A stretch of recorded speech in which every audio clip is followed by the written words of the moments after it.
బోడే రామచంద్ర యాదవ్ సారథ్యంలో BCY party నేతృత్వంలో BC సింహ గర్జన. బీసీ రక్షణ చట్టం అమలు, రాజధానిలో బీసీలకు 1000 ఎకరాల భూ కేటాయింపులు, బీసీ కార్పొరేషన్లకు నిధులు, సమగ్ర కులగణనతో విద్యా, ఉద్యోగ, ఉపాధి, చట్టసభల్లో 44% రిజర్వేషన్లు ప్రధాన ఎజెండాగా ఈ నెల 22న విజయవాడ గుంటూరు హైవే నాగార్జున యూనివర్సిటీకి ఎదురుగా జరగనుంది. ఈ చారిత్రాత్మక ఘట్టంలో భాగస్వాములు కావడానికి బీసీ సోదర సోదరీమణులందరినీ సాదరంగా ఆహ్వానిస్తున్నాం. కదలిరండి, మన ఐక్యతను చాటుదాం. తాను విధించిన సుంకాలు చెల్లవంటూ సుప్రీంకోర్టు ఇచ్చిన తీర్పుపై ట్రంప్ ఆగ్రహం వ్యక్తం చేశారు. భారత్ సహా ప్రపంచ దేశాలపై అదనంగా 10% సుంకాలను విధిస్తూ ట్రంప్ నిర్ణయం తీసుకున్నారు. ఇక అన్ని దేశాలపై 10% సుంకాలు విధించడంపై ఓవెల్ ఆఫీసులో సంతకం చేశారంటూ ట్రంప్ తెలిపారు. ఇక ఈ నెల 24న అమల్లోకి కొత్త సుంకాలు రానున్నాయి. ఈ నేపథ్యంలో కూడా ఇటువంటి తీర్పు ఇప్పుడు ట్రంప్ను ఆగ్రహానికి గురి చేసినట్లుగా తెలుస్తోంది. దీనికి సంబంధించి ఫుల్ డీటెయిల్స్ మా ప్రతినిధి వెంకట్ అడిగి తెలుసుకుందాం. వెంకట్, సుప్రీంకోర్టు ఇచ్చిన తీర్పు మీద ట్రంప్ ఆగ్రహం వ్యక్తం చేసినట్లు తెలుస్తోంది. అసలు డీటెయిల్స్ ఏంటి?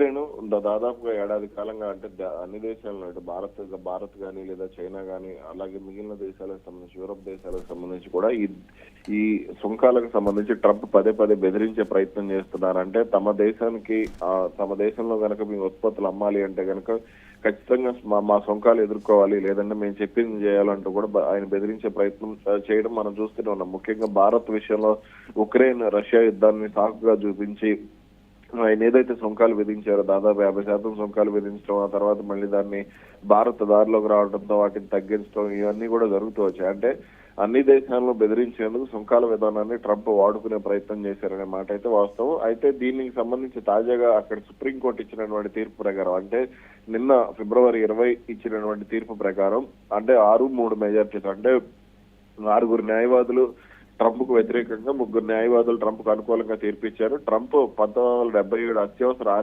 ఆర్థిక అధికారాల చట్టం ప్రకారం అన్ని దేశాలపై విధించినటువంటి సుంకాలకు అధికారం లేదంటూ కూడా సుప్రీంకోర్టు తేల్చి చెప్పింది. ఇప్పటి వరకు వసూలు చేసిన సుంకాలను కూడా తిరిగి ఆయా దేశాలకు చెల్లించాలి, కాంగ్రెస్ అనుమతి లేకుండా ఇలాంటి చర్యలు తీసుకోకూడదంటూ కూడా కోర్టు స్పష్టంగా చెప్పడం జరిగింది. అయితే దీనికి తీర్పు వచ్చిన వెంటనే ట్రంప్ కొంత ఆగ్రహం వ్యక్తం చేశారు. తీర్పు తెలిసిన వెంటనే ఇది అవమానకరంగా ఉందని చెప్పి ఆయన ఏదైతే వైట్ హౌస్ లో ఉన్నటువంటి రూమ్ నుంచి బయటకు వెళ్తారు. ప్రెస్ కాన్ఫరెన్స్ లో కూడా దీనికి సంబంధించి తీర్పు చాలా బాధాకరంగా ఉంది, న్యాయమూర్తులు దేశం కోసం సరైన నిర్ణయం తీసుకోలేదంటూ కూడా ఆయన కొంత ఆగ్రహం వ్యక్తం చేసినట్టుగా తెలుస్తుంది. ఇక తర్వాత సుప్రీంకోర్టు తీర్పు తర్వాత ఓవల్ ఆఫీస్ లో ఎగ్జిక్యూటివ్ ఆర్డర్ పై సంతకం చేశారు. అన్ని దేశాలపై ఇప్పటి వరకు ఉన్నటువంటి సుంకాలకు అదనంగా మరో 10% సుంకాలు విధించారు సెక్షన్ 122 ప్రకారం. ఇక ఇది ఇప్పటికే ఉన్నటువంటి సుంకాలకు అదనంగా ఉంటుంది. కాంగ్రెస్ అనుమతి అవసరం లేకుండా ఈ నిర్ణయాలు తీసుకోవచ్చు. ఇక కొత్త సుంకాలు ఫిబ్రవరి 24 నుంచి అమల్లోకి వస్తాయంటూ కూడా అమెరికా ప్రకటించడం జరిగింది. అంటే అందరిపై 10% గ్లోబల్ టారిఫ్, దీని ద్వారా $1 మిలియన్ అమెరికాకు వస్తాయంటూ కూడా ట్రంప్ చెప్పడం జరిగింది. ఇది మొత్తం 150 రోజుల పాటు కొనసాగే అవకాశం అయితే ఉంది. ఇక ఇప్పుడు సుప్రీంకోర్టు తీర్పు నేపథ్యంలో కూడా ఇది ఎటువైపు టర్న్ అయ్యే అవకాశం ఉంది వెంకట్? అయితే ఇప్పుడు సుప్రీంకోర్టు వర్సెస్ ట్రంప్ గా మారిందండి. ట్రంప్ తీసుకునేటువంటి నిర్ణయాలన్నీ కూడా కొంత ఇబ్బందికరంగానే ఉంటున్నాయి అనేది అక్కడ ప్రధానంగా వినపడుతున్నటువంటి మాట. అంటే అమెరికాలో ఉన్నటువంటి వాణిజ్య లోటు సమస్య, అంటే అమెరికాకు ఇతర దేశాలతో ముఖ్యంగా చైనా గానీ భారత్ గానీ భారీ వాణిజ్య లోటు ఉంది, దాన్ని సరిచేయడానికి సుంకాలు అవసరం అంటూ కూడా ట్రంప్ పదే చెప్పే ప్రయత్నం చేస్తున్నాడు. ముఖ్యంగా దిగుమతులను తగ్గించి అమెరికన్ ఉత్పత్తుల ఎగుమతిని పెంచాలనే లక్ష్యంతో ఈ సుంకాలు విధిస్తున్నట్టు కూడా ట్రంప్ చెప్తూ వస్తున్నారు.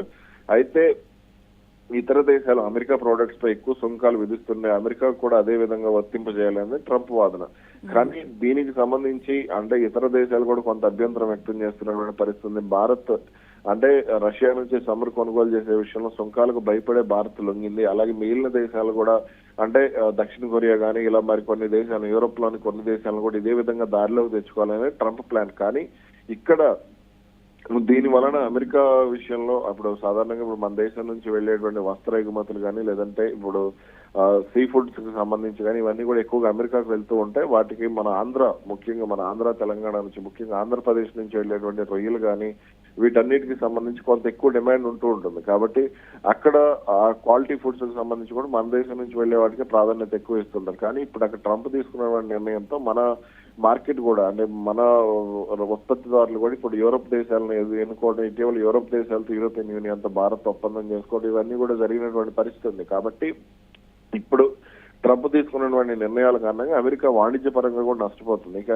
దీనికి సంబంధించి అటు చాలా వరకు పలు దేశాల గవర్నర్లు కూడా ట్రంప్ తీసుకున్నటువంటి నిర్ణయాల కారణంగా, అదేవిధంగా H1B దేశాల విషయంలో కూడా ట్రంప్ తీసుకున్నటువంటి నిర్ణయాల కారణంగా అక్కడ ఉన్నటువంటి కంపెనీలు నష్టపోతున్నాయి, ఆర్థికంగా వాటి మీద భారం పడుతోంది, అదేవిధంగా వ్యాపారులు కూడా పెద్ద ఎత్తున నష్టపోతున్నారు అనేది కూడా కొంత ఆవేదన వ్యక్తమవుతున్నటువంటి పరిస్థితి ఉంది.